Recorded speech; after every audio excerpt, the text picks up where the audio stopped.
All right, let's jump right in. Today, we're looking at a pretty radical new philosophy, one built for the age of AI, and it comes from the work of Martin Novak. The core idea?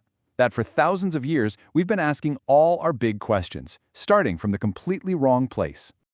Everything starts with this one sentence, this one image. It tells us that reality, the world we see and touch, isn't just a given. It's something that first has to earn the right to exist. And that one little shift in perspective, well, it changes absolutely everything. I mean, think about it for a second. Every single philosopher, every scientist, every major thinker you can name, they all start their work by looking at the world that's already here. They take its presence for granted, and then they start asking their questions. And right here, this is the question that blows the whole thing wide open. What if the most important events, the things that truly define our reality, don't happen on the stage, but at the door, before anything is even allowed to enter?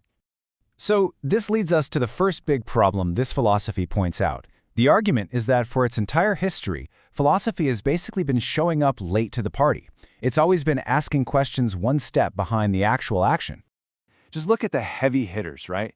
Aristotle, he's asking what is being about stuff that's already there. Descartes proves his own existence as a thinking thing that has already arrived. Kant, Heidegger, they're both starting from an experience of a world that is already fully present. See the pattern?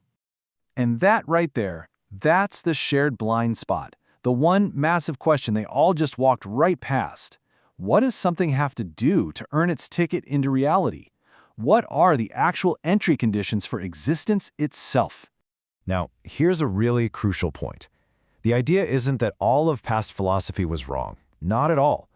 It was just miscalibrated. It was like taking a perfectly good ruler and trying to measure the temperature with it. The tool is fine, but you're using it for the wrong job entirely. Okay, let's really break this down, because this distinction is key. An instrument error, that's easy. It's like a broken scale. You know it's giving you a bad number. But a calibration error is so much trickier. The tool, say a thermometer, is working perfectly. It's just that you're trying to measure something like electrical resistance with it. You're getting a perfect answer to the completely wrong question. And there it is, the core of the error. Philosophy has spent centuries building these incredible tools to perfectly measure the human subject, our experiences, our reason, our consciousness. But what if the human subject isn't actually the main character in the story? You know, we've built our entire intellectual universe around ourselves, around the human perspective. But if you zoom out, cosmologically speaking, we're a tiny, recent, and incredibly rare blip on the radar. And focusing on that blip, well, that's the root of the whole miscalibration. So you might be thinking, okay, that's an interesting philosophical point, but why does it matter right now? Well, here's where it gets incredibly urgent. This isn't just a thought experiment anymore. It's become a real-world crisis, and it has a name, the Flash Singularity. The Flash Singularity isn't some distant sci-fi future. The argument is we are already living in it. It's the exact moment when our systems, our technology, our markets, our social networks start creating consequences faster than we can even see them, let alone tell a story about what's happening or try to control them. Think about how things used to work. You'd make a decision, things would happen, you'd observe them, and eventually your understanding would catch up. There was a lag, but you could close it.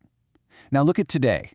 A decision is made and its consequences ripple out and become permanent before our observation even begins. By the time we can tell a story about what happened, it's already, fundamentally, too late. So what does that actually mean? It means that any way of thinking that starts by looking at what's already here is operating on old news. It's analyzing a ghost, a delayed echo of a world that the engine of reality has already left far, far behind. So, if the old map is useless, what do? Well, we need a new one. And that's where this new architecture comes in. It suggests we need to start thinking about reality as having two distinct layers. This is our new map for this new age. First up, you've got layer B. Let's call it actuality. This is the world you and I know. It's the domain where things are present, they're running, they're happening, and it's where we use all our traditional tools, law, ethics, politics, to ask, okay, how should we manage all this stuff that's here? But, and this is the absolute game changer, before you get to layer B, there's layer C. This is admissibility. This is the radical part. It's a domain that exists at the threshold, like a filter, and its only job is to decide what is even allowed to become real in the first place. And when you put them side by side, the difference is just, wow, it's so clear. Layer B governs what's already here, asking, how should this run? But layer C is asking me much bigger prior question, does this even have the right to run at all? And, this is critical, the influence is a one-way street. Layer C decides what gets into B, but nothing happening in B can go back and change the rules of C. Okay, so let's dig a little deeper into how this layer C actually works. The best way to think about it is as an economy, but not for money. It's an economy of admissibility, where entry into reality isn't free. It has a cost, and that cost must be paid. And the currency in this wild economy, it's called the admissibility budget. Every potential thing, every idea, every technology, every system is imagined as having a finite, non-renewable budget.